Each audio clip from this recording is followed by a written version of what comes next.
जय हिंद दोस्तों, मैं अंकित सेंगर आप सभी का हार्दिक स्वागत करता हूं अपने smart vision academy YouTube channel के इस रीजनिंग क्लास में। और दोस्तों, जैसा कि हमने पिछली वीडियो में आपको पढ़ाया था सर्कुलर सिटिंग अरेंजमेंट, उसी की श्रृंखला को आगे बढ़ाते हुए, उसी सीरीज को आगे बढ़ाते हुए मैं आज लेकर के आया हूं आपके लिए क्लास नंबर 2 सिटिंग अरेंजमेंट की। ठीक है, और इसमें भी हम लोग देखेंगे अपने बैठक व्यवस्था से संबंधित कुछ सवालों को। तो चलिए शुरू करते हैं। और यदि आपने चैनल को सब्सक्राइब नहीं किया है तो आपके राइट हैंड साइड में वीडियो के नीचे सब्सक्राइब करने का ऑप्शन आ रहा होगा, तो प्लीज सब्सक्राइब कर दें उसको और बेल आइकॉन को जरूर दबा दें ताकि आपको जो है टाइम टू टाइम नोटिफिकेशंस हमारी सारी वीडियोस की पहुंचती रहेंगी। ठीक है, तो चलिए आइए शुरू करते हैं आज का सेशन। और आज के सेशन में हम लोग क्वेश्चन नंबर 1 आपके सामने बोर्ड पे है, और इसको एक बार पढ़ें, वीडियो को पॉज करके देखें या स्क्रीनशॉट ले सकते हैं, सॉल्व करने की कोशिश करें। फिर इसके बाद बाकी बच्चे जो नहीं सॉल्व कर पाते हैं उनको जरा बोर्ड पे देखें और मेरे साथ सॉल्व करने की कोशिश करें। ठीक है, चलिए अब यहां पे देखते हैं जरा क्वेश्चन क्या कहता है हमसे। क्वेश्चन कह रहा है कि 6 व्यक्ति केंद्र की ओर मुंह करके एक वृत्ताकार मेज के इर्द गिर्द बैठे हैं। तो सर्वप्रथम हम क्या करेंगे, एक सर्कुलर यहां पे सीट बनाएंगे और एक सर्कुलर जो है हम यहां बना सकते हैं। इनमें 6 कुर्सियां हम लगा देंगे, यहां पे भी हम 6 कुर्सियां लगा देंगे। ठीक ना, चलो सभी केंद्र की ओर देख रहे हैं तो सभी को हम केंद्र की ओर दिखा देंगे दोनों फिगर्स में। इससे होता क्या है कि टाइम बचता है हमारा, ठीक है, और गलत होने की संभावनाएं न के बराबर हो जाती हैं। ठीक है, तो चलिए शुरू करते हैं, क्वेश्चन को पढ़ते हैं जरा कि डैनी मोहित के बाएं है। डैनी मोहित के बाएं है, तो चलिए भाई डैनी साहब को मोहित के बाएं बैठाया जाए। यानी अगर मोहित को हमने यहां बैठाया, अगर हमने मोहित को यहां बैठाया तो मोहित के बाएं कौन बैठा, मोहित के बाएं बैठा आपका डैनी। कौन बैठा, डैनी। ठीक है, हिंदी में लिख देते हैं भाई बच्चों के लिए। चलो तो यहां कौन बैठ गया भाई, यहां बैठ गए आपके डैनी साहब। ठीक है, डैनी साहब। और इसी लॉजिक से हम लोग यहां पे भी फटाफट से बैठा लेते हैं जरा सबको कि अगर मान लीजिए ये बैठा है आपका कौन, ये बैठा है अगर आपका मोहित, तो मोहित के जस्ट बाएं कौन बैठ गया है, आपके डैनी। ठीक है, डैनी बैठ गया। अब आगे बात करते हैं, कह रहा है कि रिया रुद्र और विराट के बीच में है। अब आप बताओ कि 4 स्लॉट खाली हैं, 4 स्लॉट अगर खाली हैं तो कहां बैठाओगे, नहीं पता। आगे बढ़ते हैं, कह रहा है नीरज रिया के बाईं ओर दूसरे स्थान पर है। नीरज रिया के बाईं ओर, तो आप एक बात बताना कि अगर रिया यहां बैठाएंगे और रिया के बाएं पहला स्थान और रिया के बाएं दूसरे स्थान पर कौन बैठता है दोस्तों, तो बैठता है नीरज।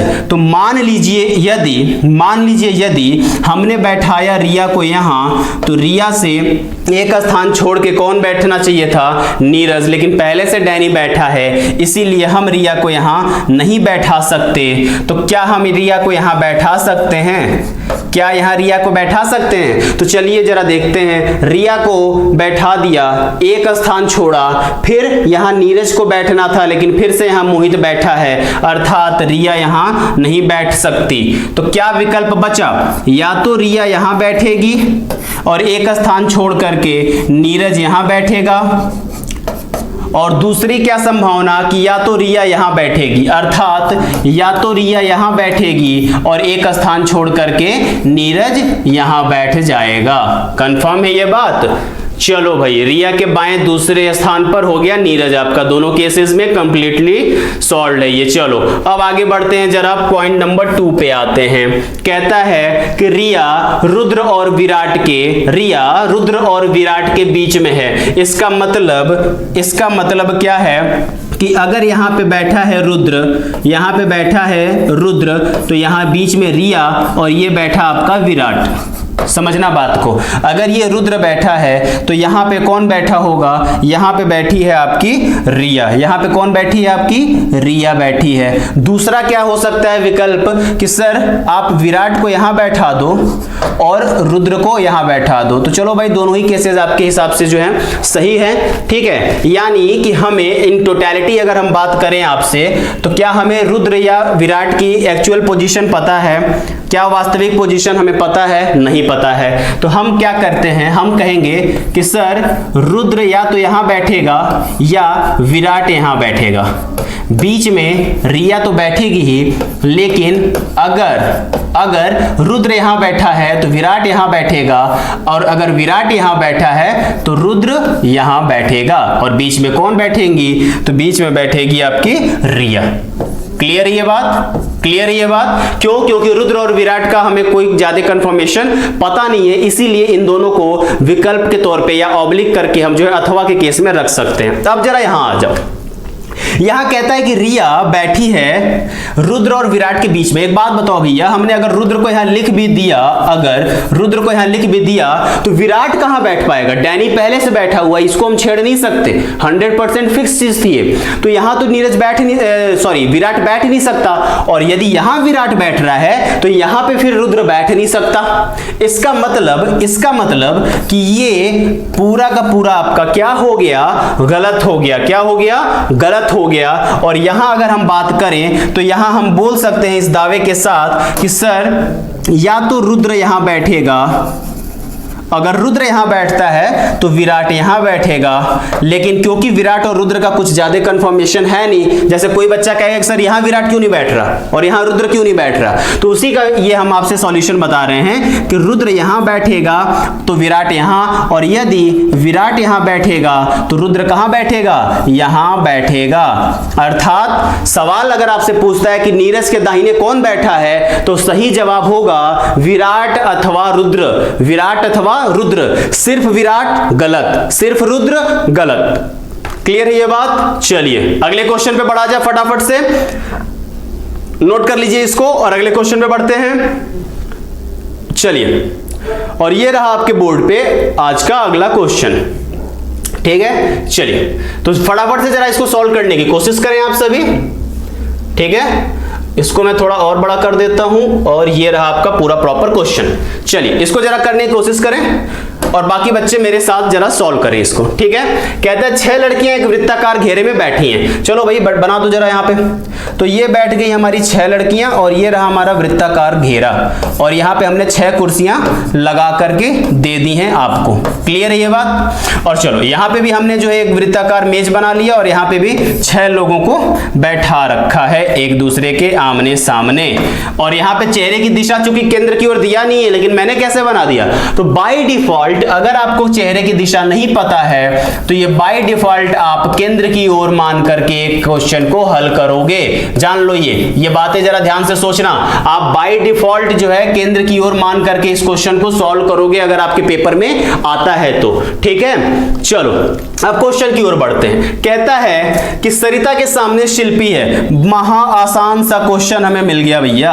सरिता को यहां बैठाओ, सरिता को जल्दी से बैठा दो। क्यों? क्योंकि 110% वाली फिक्स चीज हमें यहां से मिल चुकी है। तो सरिता अगर यहां बैठी तो सरिता के सामने कौन बैठ गया? सरिता के सामने बैठ गई शिल्पी। ये तो कंफर्म हो गया बात। अब कहता है कि शिल्पी सरोज के बाएं है। सरोज के बाएं बैठने के लिए सरोज को कहां होना पड़ेगा? यहां पर होना पड़ेगा। और शोभा के दाईं ओर है तो शोभा को कहां होना पड़ेगा? यहां होना पड़ेगा।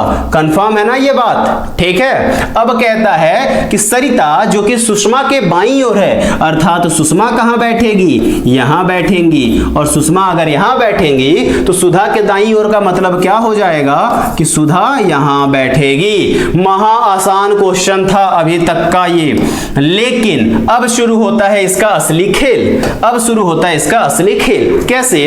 कह रहा है कि यदि सरोज की जगह, अगर सरोज सरिता से अपना जगह बदल ले, यदि सरोज सरिता की जगह पे बैठ जाए एवं शोभा सुषमा से अपना स्थान बदल ले, यदि सुषमा से अपना स्थान बदल ले तो बताएं कि सरिता के सामने कौन बैठेगा? तो चलो भैया स्थान बदल देते हैं। कैसे? सरोज सरिता से बदलेगा। सरोज और सरिता का स्थान बदल दीजिए। यहां सरिता बैठी थी तो आप यहां पे बैठा दीजिए किसको? सरोज को बैठा दीजिए, और सरोज की जगह पे बैठा दीजिए आप सरिता को। आप बैठा दीजिए सरिता को। कंफर्म। फिर कहता है कि शोभा सुषमा से अपना स्थान बदल ले, सुषमा से अपना स्थान बदल ले, यानी यहां आ जाए आपकी शोभा, यहां आ जाए आपकी शोभा और यहां आ जाए आपकी सुषमा, यहां आ जाए आपकी सुषमा।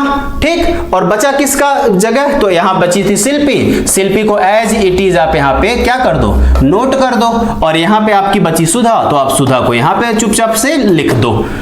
तो ये हो गया हमारा इस दिए गए प्रश्न, ये जो आपका प्रश्न यहां पे दिया गया है, ठीक है, ये जो आपका यहां पे प्रश्न दिया गया है, इस प्रश्न के हिसाब से दी गई शर्त के अनुसार हमने क्या किया कि सरिता की जगह पे सरोज को बैठा दिया और सुषमा को शोभा से बदल दिया। जैसे देखो, सरोज की जगह पे हमने सरिता को बैठाया और शोभा को बदल दिया सुषमा से, तो शोभा को बदल दिया सुषमा से और सरोज को बदल दिया सरिता से, बाकी जगह अपने आप में जो है स्थिर रहेगी। अब सवाल ये बनता है कि सरिता के सामने कौन बैठा? तो अगर बच्चों, अगर इसको आप ध्यान से नहीं पढ़ते हो तो सरिता के सामने कौन बैठा का सीधा विकल्प, मैं ना एक काम करता हूं, आपके सामने यहां पे विकल्प भी लिख देता हूं। चलो, पहला विकल्प मैंने लिखा शिल्पी, पहला विकल्प मैंने लिखा शिल्पी।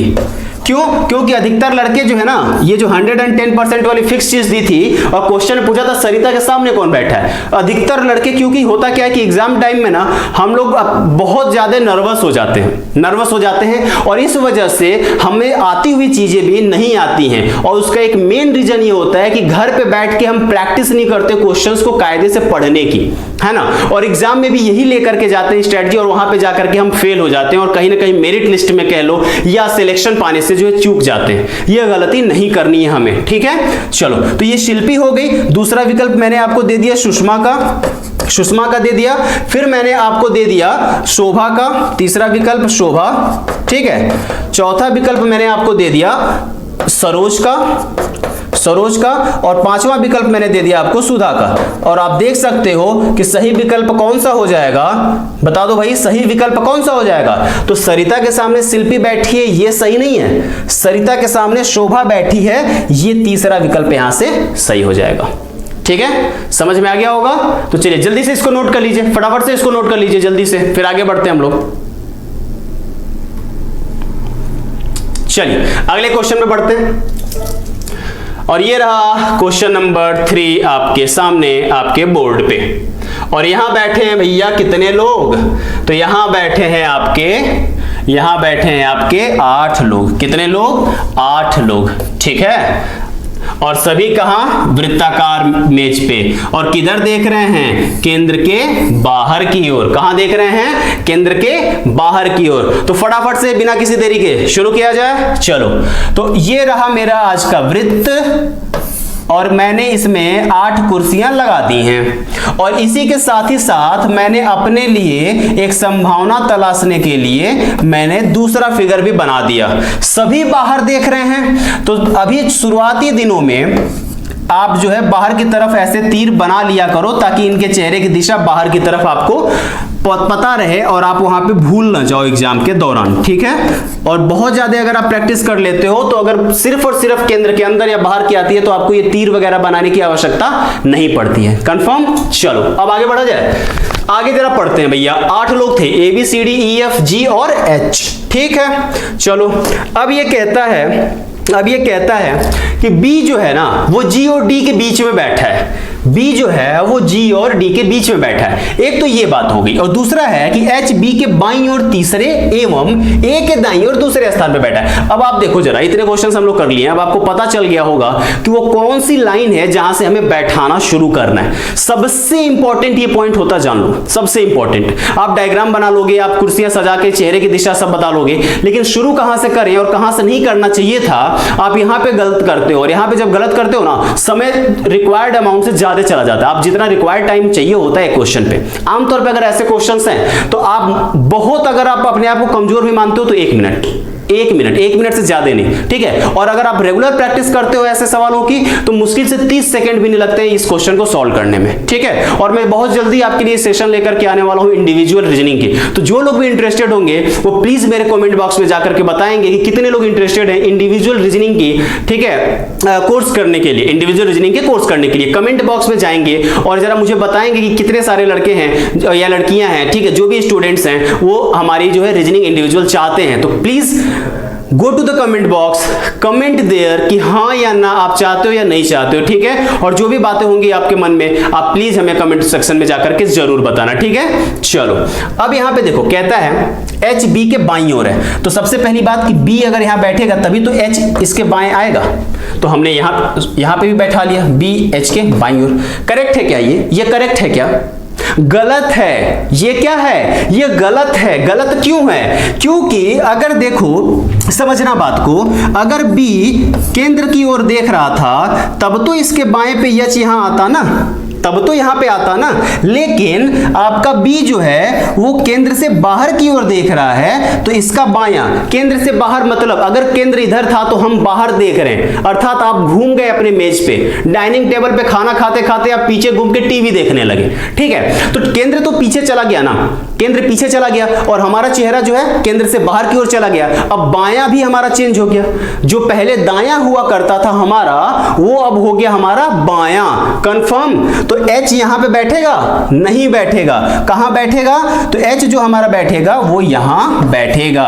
क्लियर है? तो दोनों में आपकी जो है संभावनाएं H में ऐसे बैठाने की हैं, ठीक। चलो अगले में कहता है कि H B के बाईं ओर तीसरे पे बैठा है, सॉरी H जो है वो तीसरे पे बैठा है, तो तीसरे पे बैठा देंगे। लेकिन बाईं ओर तो ऐसे ही चलेगी सीरीज हमारी, तो पहला बायां, दूसरा बायां और तीसरा बाएं पे H बैठ गया और यहां पे भी तीसरे बाएं पे H बैठ गया।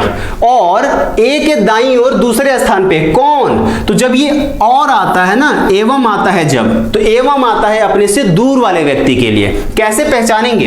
ये एवं के बगल में कौन है? B, और एवं से दूर कौन है? H। तो ये H की बात कर रहा है, तो जो H है वो A के दाईं और दूसरे स्थान पर है। तो अब एक बात बताना कि अगर आपसे कोई दाएं दूसरे स्थान पे है तो उसके रिस्पेक्ट में आप उसके बाएं हुए कि नहीं? बाएं हुए ना। जैसे मेरे दाएं अगर कोई बंदा खड़ा है तो उसके लिए तो मैं बाएं हुआ ना। दूसरी केस में अगर मैं बात करूं तो मेरे दाहिने हाथ पे अगर ये बोर्ड है तो बोर्ड के बाएं हाथ पे मैं हूं, अगर चेहरा सेम है हम सबका।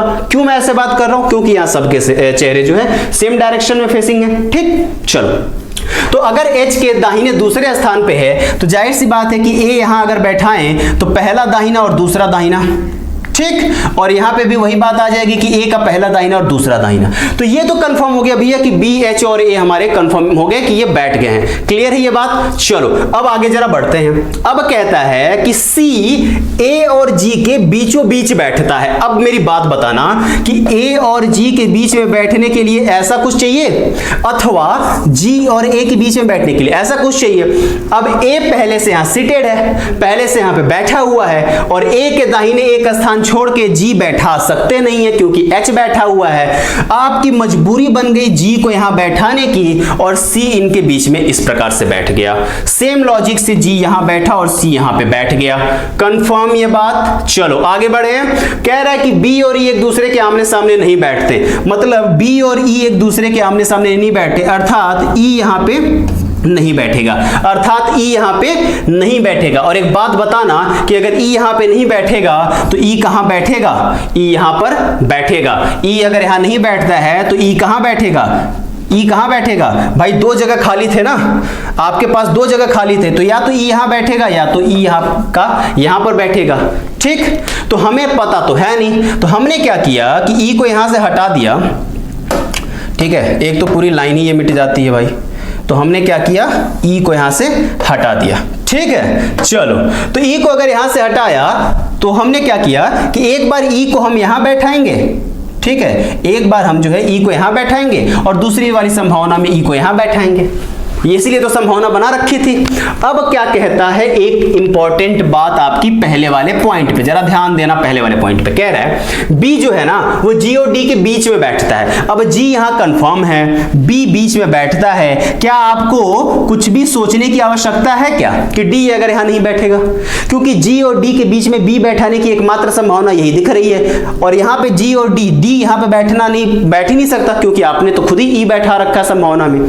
कंफर्म? चलो कुछ नहीं बचा अब इस क्वेश्चन में। क्यों? क्योंकि अब ये पूरा का पूरा जो है, पूरा का पूरा जो ये हिस्सा था आपका, ये हो चुका है अब गलत। ये हो चुका है आपका गलत। और सही कौन सा है? तो सही आपका जो है वो ये वाला है। ठीक है ना?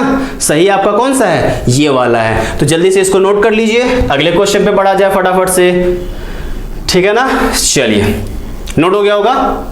चलिए नेक्स्ट क्वेश्चन, पक्का? चलो, और ये आया आपके सामने नया क्वेश्चन। चलो भैया, इसमें तो क्वेश्चन भी लगा दिया गया है आपके सामने। तो चलो ये रहा। अब इस क्वेश्चन को जरा जल्दी से पढ़ लो सारे लोग, फटाफट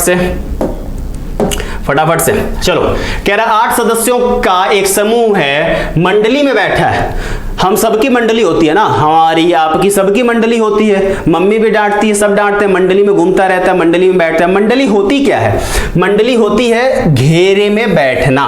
मंडली होती है आपकी घेरे में बैठना। और 8 लोगों को बैठा दो। चलो फटाफट से, अब तो क्वेश्चंस में समय नहीं लगना था ना, अब तो समझ में आ चुका है। तो अब जल्दी से सबको बैठा दिया। कहां देख रहे हैं ये तो किसी को पता नहीं। तो भाई एक बात बताना मेरे से, सिंपल सा फैक्ट है, अगर मंडली में कोई बैठता है, अगर कोई ताश खेलने बैठता है, मंडली में बैठता है, भजन कीर्तन करने बैठता है, क्या सब एक दूसरे से मुंह फेर के बैठते हैं क्या? नहीं ना, सबका चेहरा क्या होता है? एक दूसरे के सामने ही होता है। इट मीन्स कि इसका चेहरा इसके सामने होगा। तो सब के सब कहां देख रहे होंगे? कहने का आशय, कहने का मतलब सब के सब केंद्र की ओर देख रहे होंगे। कंफर्म ये बात? बताओ जरा, कंफर्म है ये बात? आगे बढ़ा जाए। चलो अब जरा क्वेश्चन को पढ़ते हैं। अच्छा, एक चीज तुमने नोटिस किया एक चीज, यहां पे इस क्वेश्चन में मैंने पॉइंट बाय पॉइंट आपके फैक्ट्स नहीं रखे। मैंने फैक्ट्स को पॉइंट बाय पॉइंट नहीं रखा है, मैंने पैराग्राफ में दिया। क्यों ऐसा? क्योंकि क्वेश्चंस दोनों फॉर्मेट में आते हैं। कई बार क्वेश्चंस पॉइंट बाय पॉइंट भी दिया जाता है आपको, जो भी डेटा इंफॉर्मेशन दी जाती है वो पॉइंट बाय पॉइंट भी दी जाती है। कई बार आपको पैराग्राफ के फॉर्म में दिया जाता है। ठीक है, तो दोनों चीजों को, इसीलिए मैंने क्या किया कि अपने वीडियो में पहले पॉइंट बाय पॉइंट क्वेश्चंस लेकर के आए, ताकि आपको समझने में सुविधा हो पाए। सारी चीजें आपको पॉइंट बाय पॉइंट जरा स्पष्ट तौर पे दिखेंगी। अब पैराग्राफ पढ़ते हैं। पैराग्राफ में कह रहा है कि डी, ए और एफ के बीच में है तथा जी के सामने बैठा है। भैया ये तो आसान ना, जी के सामने बैठा दो जरा। किसको? डी को। अगर डी मेरा यहां बैठा, अगर मेरा डी यहां बैठा तो डी के सामने कौन बैठा? जी। तो चलो दोनों केस में डी के सामने जी को हमने बैठा लिया। कह रहा है कि डी जो है ना ए और एफ के बीच में बैठता है। तो एक संभावना ये बनेगी ए और एफ की, बताना जरा ये, और दूसरी संभावना बनेगी ये वाली। कंफर्म? ये वाली बनेगी। अब कहता है कि ई जो है वो ए के दाईं ओर बैठता है। ए के दाईं ओर ए बैठ पाएगा क्या? ए के दाईं ओर बैठ पाएगा क्या? बताना जरा, ए के दाईं ओर बैठ पाएगा क्या? नहीं ना, केंद्र की ओर देख रहा है तो दाहिना तो यही लगेगा ना।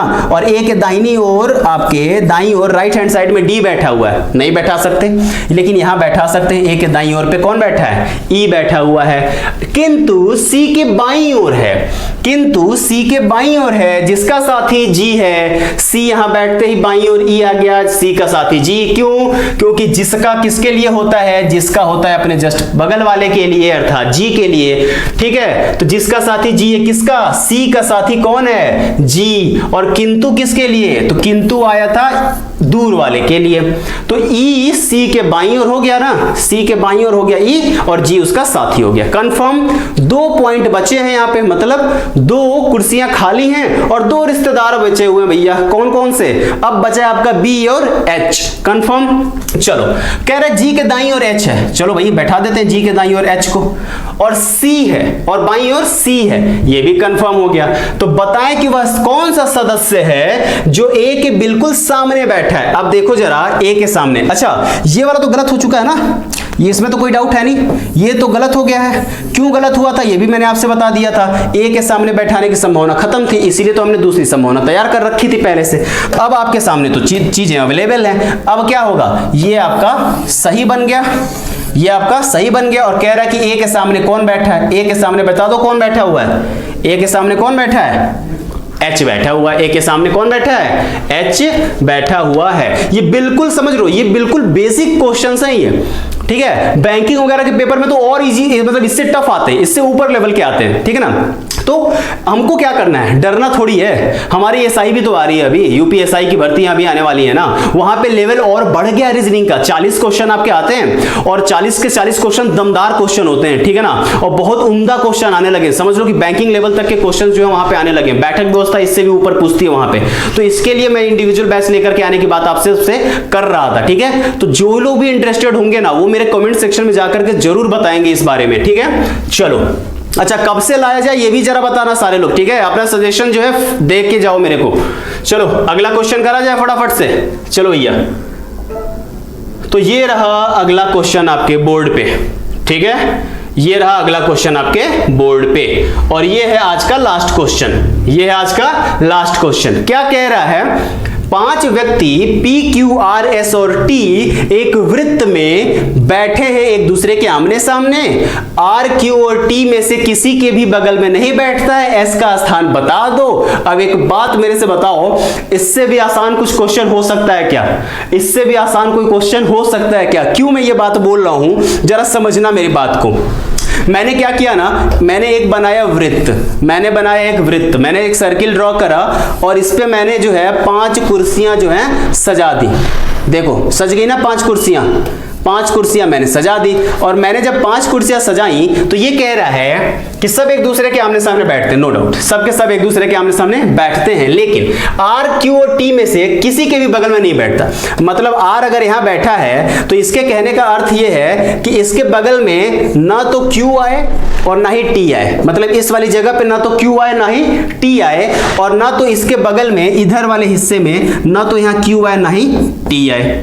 चलो भाई कोई दिक्कत नहीं, Q और T यहां बैठ जाएंगे कहीं पे भी, क्या फर्क पड़ता है, ठीक ना। तो हमने कर लिया कि Q अथवा T यहां बैठेगा और T अथवा Q यहां बैठेगा। अर्थात Q अगर यहां पे तो T यहां, और T अगर यहां बैठेगा तो Q वहां पे। सिंपल सी बात थी, 2 जगह खाली थी, 2 बंदे बैठे थे।